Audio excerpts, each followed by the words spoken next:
إن الحمد لله نحمده ونستعينه ونستغفره ونعوذ بالله من شرور أنفسنا ومن سيئات أعمالنا من يهده الله فلا مضل له ومن يضلل فلا هادي له أشهد أن لا إله إلا الله وحده لا شريك له وأشهد أن محمدا عبده ورسوله الله أكبر الله أكبر لا إله إلا الله الله أكبر الله أكبر ولله الحمد اللهم صل على محمد وعلى آل محمد كما صليت على إبراهيم وعلى آل إبراهيم إنك حميد مجيد اللهم بارك على محمد وعلى آل محمد كما باركت على إبراهيم وعلى آل إبراهيم إنك حميد مجيد أما بعد أعوذ بالله السميع العليم من الشيطان الرجيم بسم الله الرحمن الرحيم والفجر وليالي العشر بسم الله الرحمن الرحيم قل إن صلاتي ونسكي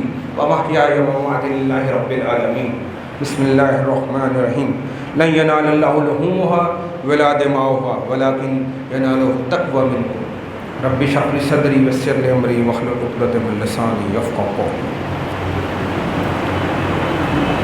حاضرین، آج جس عنوان کے بارے میں ہمیں بات کرنی ہے، بات تو ہم نے جو ذوالحجہ کا مہینہ چل رہا ہے اور قربانی کے بارے میں بات کریں گے.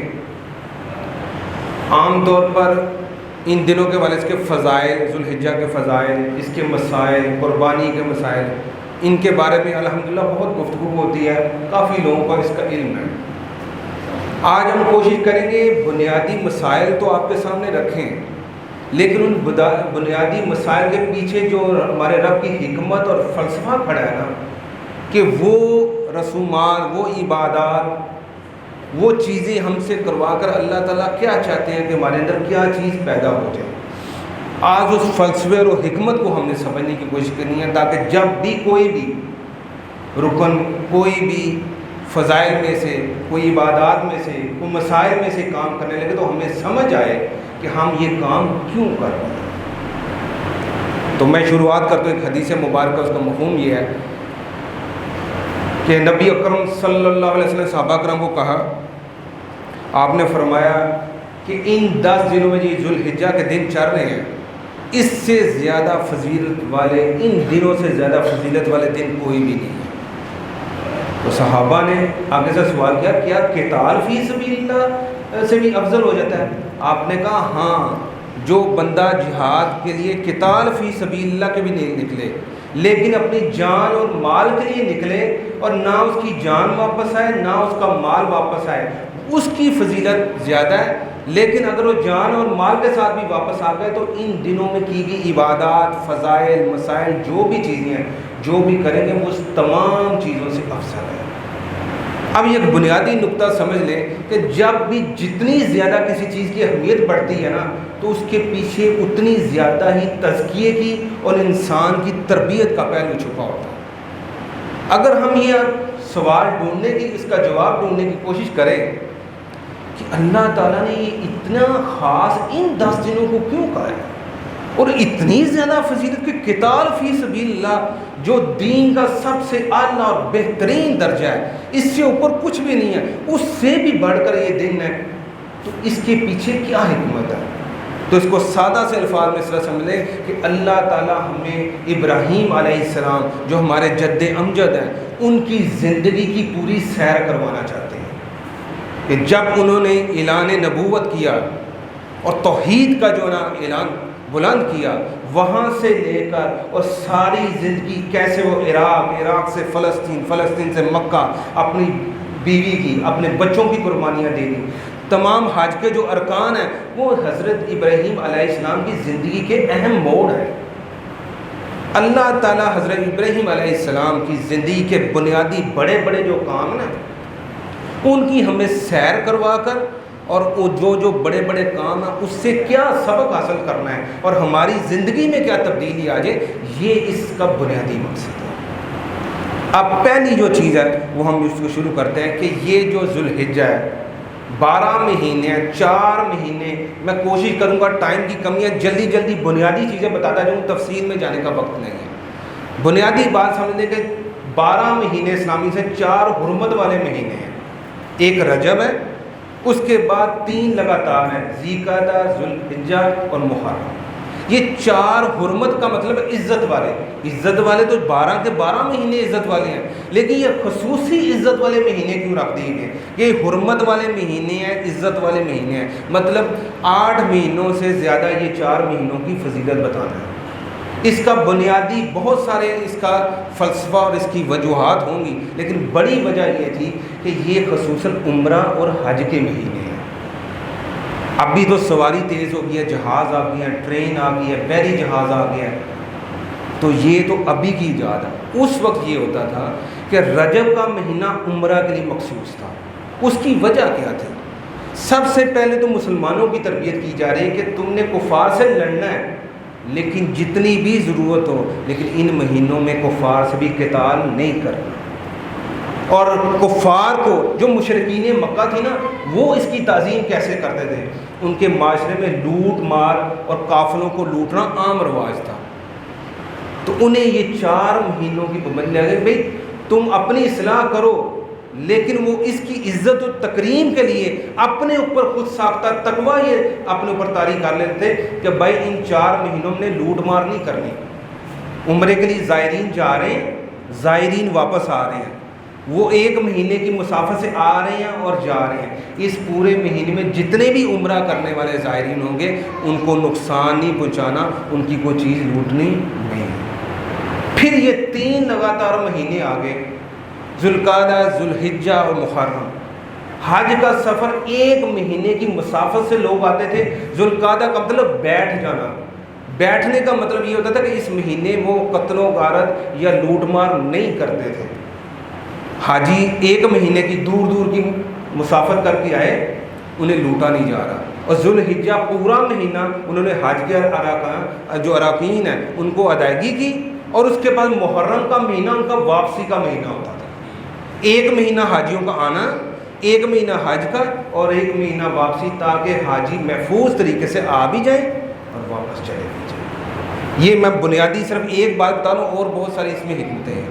تو بنیادی بات حرمت والے 4 مہینے، رجب، ذوالقعدہ، ذوالحجہ، محرم، 3 مہینے لگاتار حج کے، 1 مہینہ جانے کا، 1 آنے کا، درمیان میں حج کا، اور رجب کا مہینہ عمرہ کا، تاکہ زائرین آئیں، عمرہ کریں اور اپنے گھروں کو محفوظ کریں۔ پہلی یہ بات۔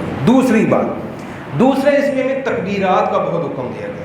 مسائل کے حوالے سے یہ بات سمجھ لیں کہ احادیث کو سارا مجموعہ کر کے میں صرف آپ کو مسئلہ بتانا چاہتا ہوں، باقی احادیث بہت ہیں، ٹائم زیادہ لگ جائے گا۔ کہ جو ہی چاند نظر آئے وہاں سے لے کر 13 ذوالحجہ عصر تک یہ تکبیرات ویسے سارا سال آپ پڑھ سکتے ہیں، لیکن ان 13 دنوں کے ساتھ مخصوص کرنے کا مقصد کیا ہے؟ تکبیرات کیا ہے؟ اللہ اکبر، اللہ اکبر، لا الہ الا اللہ، اللہ اکبر، اللہ اکبر وللہ الحمد، اللہ اکبر کبیرہ والحمد للہ کثیرہ وسبحان اللہ بکرۃ واصیلہ۔ اس طرح 3 الفاظ میں اللہ اکبر، اللہ اکبر، اللہ اکبر، 3 کے ساتھ بھی ہے لا الہ الا اللہ، اللہ اکبر، اللہ اکبر وللہ الحمد۔ یہ مختلف الفاظ کے ساتھ تکبیرات آتے ہیں۔ اب سارا سال تو تکبیرات پڑھنی چاہیے، کوئی ٹائم مخصوص نہیں، لیکن ان 13 دنوں کے ساتھ مخصوص کرنے کا مقصد کیا ہے؟ اس میں اللہ تعالیٰ 2 چیزیں ہمارے عقیدے کی درست کرنا چاہتے ہیں۔ درمیان میں ہے لا الہ الا اللہ، اللہ کے سوا کوئی الہ نہیں ہے، لیکن 2 چیزوں کا اس کے ساتھ بنیادی تعلق ہے۔ شروع میں 2 دفعہ اور 3 دفعہ بھی اللہ اکبر، اللہ اکبر، اللہ اکبر، یہ تکرار کی گئی ہے۔ اور لا الہ الا اللہ کے کہنے بعد بھی کہا اللہ اکبر، اللہ اکبر وللہ الحمد، شروع میں بھی اور آخر میں بھی اللہ کو الہ کہتے ہوئے اس کو اکبر جاننا ہے ہم نے۔ اللہ اکبر وللہ الحمد، ان تکبیرات سے ہماری تربیت کرنے کا مقصد کیا ہے؟ کیا اللہ تعالیٰ چاہتے ہیں؟ اللہ تعالیٰ یہ چاہتے ہیں کہ تم جس الہ کو اللہ کو الہ کہہ رہے ہو اس کو اکبر جانو۔ زبان سے تو ہم کہہ رہے ہیں اللہ اکبر، اللہ سب سے بڑا ہے، لیکن اپنی زندگی میں اس کے حکموں کو بڑا کرنے کا نام اللہ اکبر ہے۔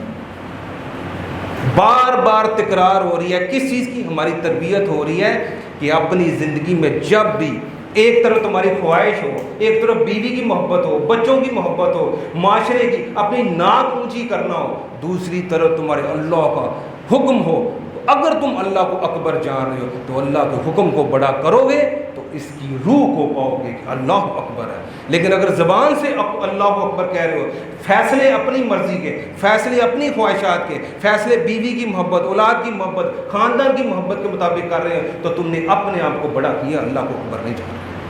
یہ بنیادی فلسفہ ہم نے سمجھنا ہے کہ اللہ کو اکبر جب بھی کہنا ہے اس کے حکموں کے ساتھ ماننا ہے. دوسرا وَلِلَّهِ الْحَمْدُ، کہ اس کی تعریف کرنی ہے، اس کے شکر کرنا ہے. یہ بھی ہم عام طور پر کہتے ہیں بھائی جان کیا حال ہے، شکر اللہ کا جی الحمدللہ. یہ ہماری ایک روٹین بھی اللہ کی توفیق سے ہی ہے الحمدللہ. لیکن جب یہ الفاظ ادا کر رہے ہیں بھائی کیا حال چال ہے الحمدللہ، یہ شکر اللہ کا جی، یہ الفاظ جو ادا کریں اس کے پیچھے حکمت اور فلسفہ کیا ہے. اللہ کی ہر نعمت کو، چاہے وہ جسم کی شکل میں، صحت کی شکل میں ہو، چاہے مال کی شکل میں ہو، اولاد کی شکل میں ہو، کسی بھی رنگ میں جو اللہ نے آپ کو نعمت دی ہے، اس نعمت کو اس کے حکموں کے مطابق استعمال کرنے کا مطلب الحمدللہ ہے. مجھے میرا کوئی بندہ، میرا رشتہ دار مجھے گھر میرے تحفہ لے کے آئے اور تحفہ میں اس کے سامنے کوڑے کی ٹوکری میں پھینک دوں تو اسے برا محسوس ہوگا یا اچھا لگے گا؟ کہا بڑا یار بد اخلاق بندہ ہے یار، اتنی محنت سے میں تمہیں تحفہ لے کے آؤں، اتنی چاہت سے، اور تم نے ٹوکری میں پھینک دیا. اگر اللہ کی نعمتیں، آنکھ ہے، اس کے حکموں کے مطابق نہیں، غلط استعمال ہو رہی ہے تو اس نعمت کا غلط استعمال، غلط سمجھے میں ردی کی ٹوکری میں پھینکا. اسی طرح کان، زبان، ہاتھ، پاؤں، مال، اولاد، بیوی، بچے، خاندان، ہر چیز جو اس کی نعمت ہے اس کو اس کے حکموں کے مطابق استعمال کرنے کا مطلب الحمدللہ ہے. اب یہ سوچ لیے کہ جب بھی آپ نے کہنا اللہ کا شکر ہے تو اپنا جائزہ لینا ہے کہ میں اس کی نعمتوں کو اس کے مزے کے مطابق استعمال کر رہا ہوں. اور اس کے ساتھ ایک دوسری چیز ہونی ہے، جو اللہ نے دے دیا اس کو اس کی حکموں کے مطابق استعمال کرنا ہے، اور جو نہیں دیا یہ یقین اور ایمان رکھنا ہے کہ جو مال، جو اولاد، جو پیسہ، جو نعمت، جو صحت مجھے نہیں ملی، دوسرے بندے کے پاس ہے، اللہ کو بہتر پتا تھا کہ یہ میرے لیے بہتر نہیں، اس نے مجھے دی نہیں. یہ ہے اس کا مطلب الحمدللہ. جو ہے اس کو حکموں کے مطابق استعمال کرنا ہے، اور جو نہیں ملا، نظر آ رہا ہے سامنے بندے کے پاس یار گاڑی بڑی ہے، گھر بڑا ہے، اس کے پاس صحت ہے، اس کی اولاد اس کی فرما بردار ہے، یار میری اولاد، میرا مال، میری صحت تو نہیں ہے. اس یقین کے ساتھ ماننے کی آپ کے لیے یہ چیز بہتر نہیں تھی، جہاں پر رکھا وہاں پر اللہ نے آپ کو دی. یہ ہے اللہ اکبر کا فلسفہ. اور الحمدللہ یہ سادہ سے الفاظ میں آپ جب بھی اللہ اکبر کہیں تو اس نظریے، اس روح کے ساتھ اس کو مانیں اور اس پر عمل کریں، اور اس کا جب شکر ادا کریں تو اس نظریے کے ساتھ کریں. یہ تکبیرات پہلی جب سے چاند نکلا ہے 13 ذوالحجہ تک، عصر تک آپ نے تکبیرات نمازوں کے ساتھ نہیں، مارکیٹ میں جاتے ہوئے، گھر میں، باہر میں، نماز کے بعد، نوافل کے بعد، اٹھتے بیٹھتے ہر وقت، کوئی ٹائم مخصوص نہیں ہے. یہ احادیث کا سارا نماز کے بعد بھی ثابت ہے، بازاروں میں بھی ثابت ہے، نوافل کے بعد بھی ثابت ہے. جب بھی آپ نے کہنا کوشش کرنی ہے ان دنوں میں یہ تکبیرات یاد کر کے اس کو ادا کریں. دوسری بات، ہمیں ان دنوں میں جب چاند نظر آنے سے پہلے اور قربانی تک آئے بال ناخن نہیں کاٹنے. اب یہ بال اور ناخن کٹوانے نہ کٹوانے کا اللہ تعالیٰ کا کیا مقصد ہے؟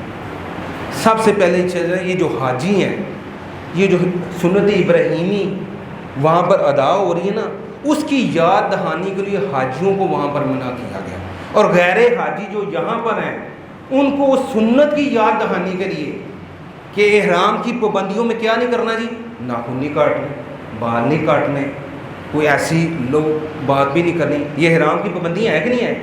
اللہ تعالیٰ غیر حاجیوں سے بھی یہ پریکٹس کروا رہا ہے. اور جب قربانی ہو جائے، آپ نے بال کاٹے، آپ نے ناخن کاٹے، آپ نے زیر نہ بال، اپنے ظاہری جسم کی صفائی کی. اللہ کہتا ہے جس طرح میرے کہنے پر چند دن تم نے بال اور ظاہری صفائی نہیں کی، اور جس دن صفائی کرو قربانی کر کے، اس طرح اپنے باطن کو بھی اسی طرح کینچی کے ساتھ صاف کرنا ہے، اسی طرح اس کی کٹنگ کرنی ہے. اپنے باطن کی باطن کی صفائی کیا ہے. آپ کے اندر کی بغض ہے، آپ کسی کے خلاف برا سوچتے ہیں، آپ کسی کے خلاف نفرت رکھتے ہیں، آپ کسی کو چھوٹا اور اپنے آپ کو بڑا سمجھتے ہیں، یہ جو سینے کی بیماریاں ہیں، جس دن قربانی ہو کٹنگ کریں، اس دن اس کو بھی صاف کرنا ہے. اور آپ کے عمل سے اگر کوئی اس کو تکلیف پہنچ رہی ہے وہ آپ کے کسی عمل سے تکلیف اسے پہنچ رہی ہے، اس عمل کو ترک کرنا یہ بالوں کی کٹنگ اور ناخنوں کی کٹنگ کرنا۔ اب یہ سوچ لیجئے گا کہ جس دن یہ ہم اپنے آپ کو روکا ہوا ہے کہ ناخن نہیں کاٹ رہے، بال نہیں کاٹ رہے، تو کیا اسی طرح میرے باطن کے خیالات، سینے کے خیالات سے اور عمل سے کوئی بندہ تکلیف میں تو نہیں ہے؟ میری زبان سے کوئی تکلیف سے تو نہیں ہے؟ اگر ہے تو آپ ظاہری طور پر تو اعمال کر رہے ہیں لیکن روح سے خالی ہیں۔ یہ بات سمجھ لیجیے گا۔ اب آپ ایک نظر میں ہیں، اللہ کے حکموں کے تحت چل رہے ہیں، تو اس میں یہ چیزیں منع کی ہیں، ساتھ آپ نے ان چیزوں کو بھی اپنی صفائی کرنی ہے۔ اگلی بات، اس میں خصوصاً کہ نفلی عبادات کی بہت اجر بڑھ جاتا ہے۔ 3 بنیادی نفلی عبادات آپ کے سامنے رکھتا ہوں: روزہ، تہجد پڑھنے، صدقات۔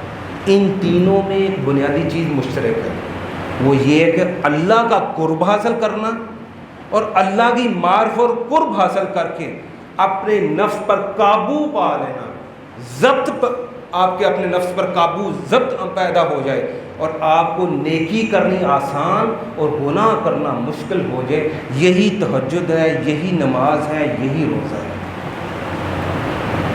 اگر یہ عبادات کر کے فرض نماز کے ساتھ نوافل ادا کر رہے ہیں، آپ زکوٰۃ کے علاوہ نفلی صدقات کر رہے ہیں، آپ تہجد کو اٹھ رہے ہیں، اللہ آپ کو توفیق دے، لیکن اگر اس کے ساتھ آپ کی زبان پر، آپ کے آنکھ پر، آپ کے کانوں پر، آپ کے ہاتھوں پر، آپ کے قدموں پر آپ کا سیلف کنٹرول آ گیا ہے، ضبط نفس پر ضبط آنا شروع ہو گیا ہے، اب یار نیکی کرنی مشکل نہیں لگ رہی اور گناہ کرنا مشکل لگ رہا ہے، تو سمجھے آپ کی عبادات قبول ہوگی، آپ نے اسی روح پا لی۔ اس فلسفے کے ساتھ نمازیں، آپ کے صدقات، آپ کی تہجد، آپ کی نفلی عبادات کا یہ آپ نے خود ہی اپنا جائزہ لینا ہے اور سمجھنا ہے کہ کیا میری یہ معیار بھی یہی ہے کہ اب ہم عام طور پر ہمارے اندر سوال پیدا ہوتا ہے، یار صدقات کر رہا ہوں، نمازیں پڑھ رہا ہوں، تہجدیں پڑھ رہا ہوں، کوئی اور بھی نیک کام کر رہا ہوں، پتہ نہیں قبول ہو رہی ہے۔ آپ ہر وہ کام جو بھی کر رہے ہیں اس کے حکمت اور فلسفے کو سمجھ لیں۔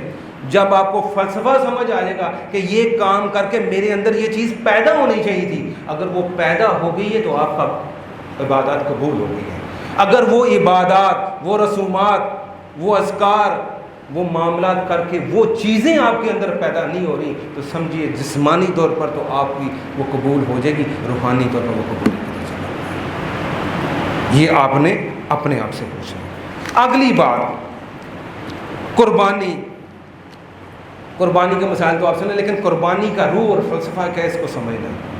حضرت ابراہیم علیہ السلام حاجی جمرات کو 3 جمرات ہیں جو حج پہ گئے، ان کو پتہ ہے 3 جگہ کنکریاں مارتے ہیں۔ یہ اللہ تعالیٰ کیوں پریکٹس کروا رہا ہے ان سے؟ یار وہ ایک وقت تھا، انہوں نے کیا، لیکن کیا کیوں؟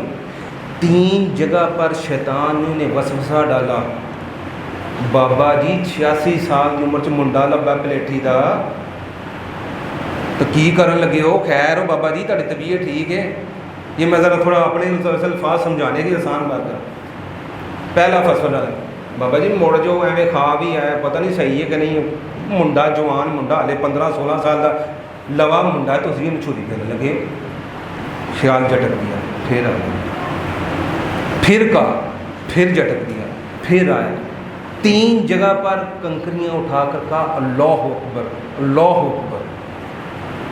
تو شیطان ہے، اللہ اکبر ہے، اور اللہ کو اکبر کیسے کرنا ہے؟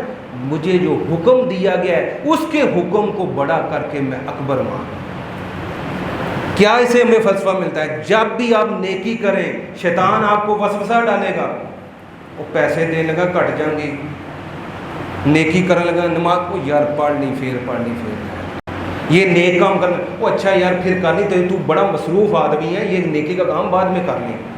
وسوسوں کی شکل میں شیطان وسوسہ ڈالے، اور عملی طور پر انسانوں کی شکل میں بھی آپ کے سامنے شیطان آ جائیں گے۔ وہ کہیں گے مسجد جانا، وہ چھٹ مسجد جائیے یار، فلانی جگہ ذرا نا کوئی فلم لگی، کوئی ڈرامہ لگا ہے، فلانے جگہ نا وہ گپ سیاسی بندے کٹ ہے، وہ نماز پھر پڑھو اتنے چاہیے۔ شیطانوں انسانوں کی شکل میں آپ کو شیطان ملیں گے، جو آپ نیکی کے راستے پر چلیں تو وہ آپ کو دوسری طرف لے کے جانا ہے۔ تو آپ نے کیا کرنا ہے؟ پہلے دن کنکریاں کیا ماری؟ سنت کیا ہے؟ سنت ابراہیم، آپ نے پہلے دن 7 ماری، اگلے دن 7 کر کے 21 ماری، تیسرے دن پھر 7 کر کے 21 ماری. اس سے 49 دفعہ شیطان کو کنکریاں مار رہی ہیں کہ ایک دفعہ نہیں، 2 دفعہ نہیں، 3 دفعہ، 49 دفعہ بھی شیطان وسوسہ ڈالے تو اسے اعوذ باللہ من الشیطان الرجیم اور اللہ اکبر کی کنکری مار کر اس کے خیال کو دفع کر کے اللہ کے راستے پر چل جانا، تاکہ نیکی کرنا تمہارے لیے آسان ہو جائے. آج کے بعد جب بھی شیطان وسوسہ ڈالے یا انسانی شکل میں شیطان آ جائے، وہ چھڈو نیکی دوسرا کام کر لے، تو آپ نے پڑھنا اعوذ باللہ من الشیطان الرجیم اور اللہ اکبر کہہ کے. کس نظریے سے؟ کہ یا اللہ تیرا حکم میں نے اونچا کرنا ہے، میں نے نیکی کے راستے پر چلنا ہے، اور اس کو کنکری مارنی اعوذ باللہ من الشیطان الرجیم 49 دفعہ.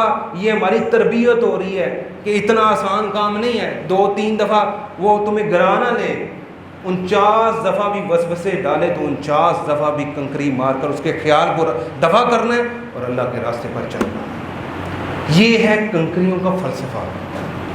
ہماری تربیت کروائی جا رہی ہے کہ اب کیا کرنا ہے. حضرت ابراہیم علیہ السلام نے کیا کی؟ اس کے بعد قربانی کیا دی؟ سب سے قیمتی چیز کی. قرآن کہتا ہے لن تنالوا البر حتی تنفقوا مما تحبون. تم تقوی کی اور جو خرچ کرنا ہے اللہ کے راستے میں، اس کے سب سے اعلیٰ درجے پر اس وقت تک نہیں پہنچ سکتے جب تک بہترین چیز اس کے راستے میں خرچ نہ کریں. اب ذرا بہترین چیز چیک کر لیں، ہم بہترین دیتے ہیں. ہمارے گھروں میں اگر کام والی ہیں تو کیا جب ہم کھا لیتے ہیں تو اس کے بعد کھانا دے رہے ہیں؟ اگر میرے گھر میں کپڑے ہیں اور میں کیا اللہ کی راہ میں وہ سوٹ دیتا ہوں جو مجھے پتہ ہے میرے قابل نہیں رہا، تو وہ اللہ کی راہ میں دوں. میں اللہ کی راہ میں اپنے لیے، اپنی بیوی کے لیے، اپنے بچوں کے لیے سوٹ لینے جاؤں تو اگر مجھے اللہ نے استطاعت اور طاقت دی ہے تو 4-5 ہزار سے نیچے یا برانڈ سے نیچے میں سوٹ نہیں خریدتا. لیکن جب اللہ کی راہ میں دوں تو 10-10 20-20 دیتا ہوں. اگر یہ سوچ کے ساتھ دے رہا ہوں تو آپ نیکی کے سب سے کمزور درجے پر کھڑے ہیں. حضرت ابراہیم علیہ السلام ہماری تربیت کیا کر رہے ہیں؟ کہتے ہیں بندہ ہوئے بڈھا تے اولاد ملے پھر منڈا، ایک طرف آ جائے اللہ کا حکم اس کو میرے راہ میں قربان کر دے تو وہ دوسری دفعہ سوچتے نہیں. بیٹا بھی کہتا ہے ابا جی لے جائیں، اور ابا بھی کہتے ہیں اگے لگ پتر تیرے گلے میں چھری کیوں. سب سے بہترین جو چیز ہے اگر اللہ مانگے اور اللہ کا حکم ہو، اللہ کے راہ میں سب سے بہترین چیز دینی ہے. اب ہم اپنے گھروں میں دیکھ لیں، بچا ہوا کھانا ہو، بچے ہوئے کپڑے، کسائیاں جڑے نا یہ وپاریاں کی طبیعت والے سیٹ نہیں ہوتے. چاند رات میں لانگ جس دن جناب میری پھنسے ہوں گے نا مجبور، اس دن بکرا خریدا ہوں. اب اس کا مطلب یہ نہ سمجھ دے کہ پیسے لٹا دینے ہیں. مقصد ہے جب آپ نے دینی اللہ کے راہ میں بہترین جانور دیں اور یہ انتظار نہ کریں کہ مارکیٹ اوپر جائے گی یہ نہیں چلے. جب آپ کا دل کرتا ہے کہ اب میری جیب میں پیسے ہیں، چاہے ابھی ہیں، چاہے پرسوں ہیں، چاہے چاند رات کو، وہ مارکیٹ کی اتار چڑھاؤ کو نہ دیکھیں، اللہ کے راہ میں دیں. آپ نے کوئی کاروبار نہیں کرنا کہ منافع ہوا کریں. جب بھی آپ کی جیب اور بہترین جو آپ کی جیب اجازت دے وہ جانور اللہ کے راہ میں قربان کریں. ہم سے تو بہتر تقوی جانور ہے. کہتے ہیں اس جانوروں کو اللہ نے انسانوں کو مطیع کر دیا ہے. ایک اونٹ اپنی آئی پر آ جائے نا تو پورا جتھا بھاگ جاتے ہیں. سارے بھاگ جاتے ہیں کہ نہیں بھاگ جاتے؟ کہتے ہیں اونٹ بفر گیا جی، قابو نہیں آ رہا. ایک آدھ مثال صرف اللہ نے ہمیں سمجھانے کے لیے نشانی کے طور پر، بکری ہو، گائے ہو، اونٹ ہو، وہ اللہ کے حکموں کو مانتے ہوئے اپنی گردن پیش کر رہا ہے. اس میں بھی شعور ہے، وہ بھی رب کو پہچان رہا ہے، لیکن اللہ کہہ رہا ہے تمہیں شعور نہیں ہے. وہ اپنی گردن پیش کر دیتا ہے کہ میرے رب کا حکم ہے. کیا ہم اپنی خواہشات پر چھری چلا کر اللہ کے حکموں کے تحت نہیں آ سکتے؟ قربانی کا مقصد ہے اپنے نفس کی شیطانی وسوسوں سے اور ہر وہ کام جو اللہ کے حکموں سے ٹکرائے اس پر چھری پھیرنے کا نام قربانی ہے. اب آپ نے چیک کر لینا ہے کہ جس دن میں نے مجھ سے تو وہ جانور اچھا ہے جس نے اتنی تکلیف کو جھیلا، جس کو پتہ ہے کہ مجھے آج نہیں کل نہیں چھری پھرنی ہے، اور وہ آرام سے لیٹ جاتا ہے. آپ اس کی صرف پاؤں پکڑتے ہیں اور اس کو چھری چلا دیتے ہیں، وہ اپنے آپ کو اللہ کے آگے پیش کرتا ہے. کیا ہم اس جانور سے بھی نیچے گئے گزرے؟ کہ اپنی خواہشات کو حضرت ابراہیم نے اپنی اولاد کی قربانی دی اور وہ جانور اپنی جان کی قربانی دے کر، اس کے درمیان میں ہم جیسے نکمے مسلمان ہیں کہ ہم اپنی خواہشات کی، اپنے رشتہ داروں سے لڑائی ہے، میری خاندان میں کسی سے نہیں بنتی، میرا مال حرام کا ہے، میں نمازیں نہیں پڑھتا، اللہ کے ہر حکم کی نافرمانی کرتا ہوں، کیا اس پر چھری چلا کر اللہ سے عہد نہیں کر سکتا کہ آج کے بعد یا اللہ تیری نافرمانی نہیں کروں؟ اس جانور کی گردن پر چھری چلاتے ہوئے یہ اللہ سے عہد اور اپنے ساتھ عہد کر لیجیے۔ اس کے بعد ٹائم پورا تقریباً ہو گیا۔ اگلی بات ہی یہ ہے، عیب دار جانور کہا گیا یہ عیب ہو تو قربانی نہیں کرنی۔ بھائی سینگ ٹوٹا ہے تو گوشت میں فرق پڑ جائے گا، گوشت کے ذائقے میں کوئی فرق پڑے گا؟ کان کٹے ہوں تو گوشت کے ذائقے میں فرق پڑے گا؟ نہیں پڑے گا نا۔ لنگڑا ہوگا تو گوشت کے ذائقے میں فرق پڑے گا۔ اللہ تعالیٰ ہمیں بات کیا سمجھا رہا ہے، میری راہ میں جب بھی قربان کرنی ہے کوئی چیز تو نکمی نہیں کرنی۔ اترے ہوئے کپڑے، اترا ہوا کھایا ہوا کھانا، بالکل نکمی چیز، جتی ٹوٹی ہے اچھا تو بنا کے پا لیں۔ اللہ تعالیٰ ہماری تربیت کر رہے ہیں کہ جس طرح جانور عیب دار نہیں دینا، زندگی میں جب میرے راہ میں دو تو خالص اور اعلیٰ اور عمدہ چیز دو۔ اب ہم یہ دیکھ لیں کہ قربانی کا فلسفہ اور جو اس کے پیچھے پوری حکمت کھڑی ہے، کیا اس کو ہم سمجھ کے ہماری زندگیوں میں تبدیلی آ رہی ہے یا نہیں آ رہی ہے؟ اور اس کے بعد آخری بات کہ جب ذبح کرتے ہیں تو کیا کہتے ہیں؟ بسم اللہ واللہ اکبر۔ اس وقت بھی کہہ رہے ہیں کہ یا اللہ تو ہی بڑا ہے۔ وہ جانور جاتے جاتے بھی اس کے کان میں یہی پڑھ رہے اللہ اکبر۔ ہم نے اپنی زندگیوں میں بھی لانا ہے اللہ اکبر، اور تکبیرات ہیں ہی یہ اللہ اکبر اللہ اکبر لا الہ الا اللہ واللہ اکبر اللہ اکبر لا الہ الا اللہ، بار بار تکرار کہ اللہ کو اکبر جانو، اللہ کو اکبر جانو، اللہ کو اکبر جانو۔ خدا را اس لفظوں کے پیچھے جو فلسفہ اور حکمت کھڑی ہے اس کو سمجھیں۔ ہم تحیہ کر لیں کہ ناخن کاٹیں گے، بال کاٹیں، تکبیرات پڑھیں گے، اللہ کے راہ میں جب بھی اللہ کے راہ میں خرچ کریں گے تو اس کو اکبر جان کر اس کے حکموں کے مطابق اپنی زندگی کو جتنی نافرمانی ہو گئی ہے اس سے توبہ کریں گے، نمازیں پڑھیں، تہجدیں پڑھیں، صدقات دیں، جو بھی عبادات میں سے اذکار میں سے سنت ابراہیمی کے مطابق کرنا ہے، تو یہ سمجھ لیجئے گا کہ اللہ تعالیٰ نے حضرت ابراہیم علیہ السلام اتنے اعلیٰ درجہ پر نیکیاں کی کہ انہیں ہمیں جدیں۔ آج جتنے بھی بنیادی 3 بڑے مذاہب ہیں، اسلام، یہودی اور نصارہ، یہ تینوں کی جڑ حضرت ابراہیم علیہ السلام کے ساتھ، ان کی ذریات کے ساتھ جڑتی ہے، حضرت اسحاق اور حضرت اسماعیل علیہ السلام۔ تو انہوں نے کیا کیا؟ انہوں نے اپنی زندگی کے ہر قدم پر اس کو اکبر جانا۔ اللہ نے قیامت تک ان کی سنت کو جاری کیا۔ تو اس لیے بھائیو خدا را اس قربانی کے فضل ان دنوں کو سمجھیں، کوئی بھی چیز اذکار کی شکل میں کریں، عبادات کی شکل میں کریں، مالی قربانی کریں، یہ بھی عبادات کی شکل ہے، اس کے فلسفے کو سمجھیں اور چیک کریں۔ آپ اپنے آپ سے دیکھ لیجئے گا کہ میری قبول ہوئی ہے یا نہیں۔ اگر اس کا فلسفہ آپ کے اندر پیدا ہو گیا ہے تو سمجھو آپ کی قبولیت کے درجے پر پہنچ گئی ہے۔ لیکن اگر جس طرح پہلے تھے 10 دن پہلے اور 10 دن کے بعد بھی اسی جگہ وہی حرکات، وہی گستاخیاں، وہی کمزور ایمانیاں، وہی عبادات میں ہماری سستیاں اگر اسی طرح برقرار ہیں تو سمجھے آپ کا قبولیت کا وہ درجہ نہیں، آپ کمزور ترین درجے پر۔ اللہ سے دعا ہے کہ اللہ تعالیٰ جی ذوالحجہ جا رہا ہے، اس کی برکات قتال فی سبیل اللہ میں صرف وہ بندہ جو جان اور مال کے ساتھ جائے اس سے افضل نہیں ہے، لیکن جان مال کے ساتھ اگر واپس بھی آ گیا تو اس سے بھی افضل یہ دن ہے، اس کی عبادات، عقائد، معاملات، اخلاقیات ہیں۔ اور اس کو فلسفے کو سمجھیں اور اپنی زندگی میں اس کو اللہ سے دعا ہے یہ جو دنوں کا فلسفہ ہے اور آگے جو قربانی آ رہی ہے اور یہ تکبیرات ہیں آ رہی ہیں، اس کے مطابق ہمیں باعمل مسلمان بننے کے لیے توفیق عطا فرمائے۔ واخر دعوانا الحمدللہ۔